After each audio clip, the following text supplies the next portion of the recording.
5 jours après le début de consultation présidentielle, l'option d'une union sacrée de la nation se dessine davantage.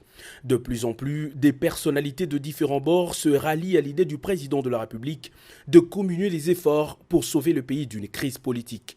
Lola Kisonga Jean-Pierre, sénateur et membre du Front commun pour les Congos, reçu ce jour par le chef de l'État, a selon ses dires privilégié l'intérêt du pays au détriment des sensibilités de sa couleur politique.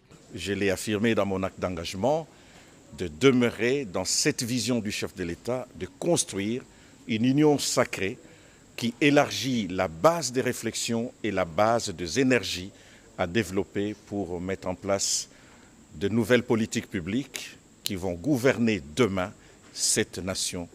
Et notre population attend beaucoup de ces consultations nationales. Elle ne doit pas donc être déçue. Et j'ai senti du chef de l'État, de l'échange que nous venons d'avoir, une détermination à pouvoir conduire ces processus jusqu'à atteindre ses objectifs. Dans les couloirs du Palais de la Nation, des figures emblématiques sont aperçues à chaque minute. Léon Kengo-Adondo, ancien président du Sénat, a lui aussi été reçu par le chef de l'État, Félix-Antoine Tshisekedi Tshilombo. Visiblement de bonne humeur, l'ancien speaker de la Chambre haute du Parlement a apporté sa contribution à l'idée de fédérer toutes les forces possibles autour d'une vision commune. Sans commentaire, Kengo-Adondo quitte le Palais de la Nation.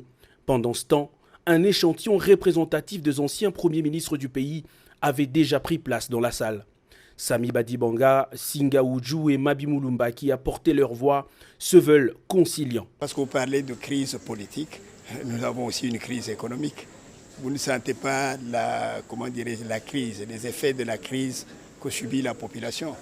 À partir d'un certain moment, on a l'impression que les politiques s'occupent à se chamailler pendant que la population meurt de faim. Donc il faudrait que l'on puisse doser des interventions pour éviter d'aller droit dans le mur. Philomène Omatoukou, ancienne présidente de l'Assemblée nationale, a elle aussi transmis sa part dans la recherche d'une solution concertée à la crise actuelle. Pour s'assurer d'un développement durable, le pays doit également redresser son économie. Les anciens gouverneurs de la Banque centrale souhaitent eux aussi voir le pays décoller sur des bonnes bases. L'économie ne peut pas démarrer tant qu'il y aura une crise dans le domaine social et dans le domaine de la tranquillité du pays. Tant qu'il n'y aura pas la paix, l'économie ne saura pas marcher. Les notables du Congo central n'ont pas voulu manquer ce rendez-vous aux enjeux sociopolitiques et économiques de taille. Leur contribution, il la résume en une pensée. Le chef de l'État, président de la République, nous a expliqué le pourquoi et le comment. C'est ce que nous tous, nous le savons, parce que quand à un moment ou à un autre, vous vous rendez compte qu'il faut reculer pour mieux sauter, il faut le faire. Il ne faudrait pas attendre pour commencer à dire « si je savais ». Parce qu'avec les 6, Rome ne sera pas ce qui est ici. Et le temple kimbangiste n'aura pas 100 ans d'ici quelques temps. L'union sacrée aura également la bénédiction de chefs coutumiers et autorités traditionnelles du pays.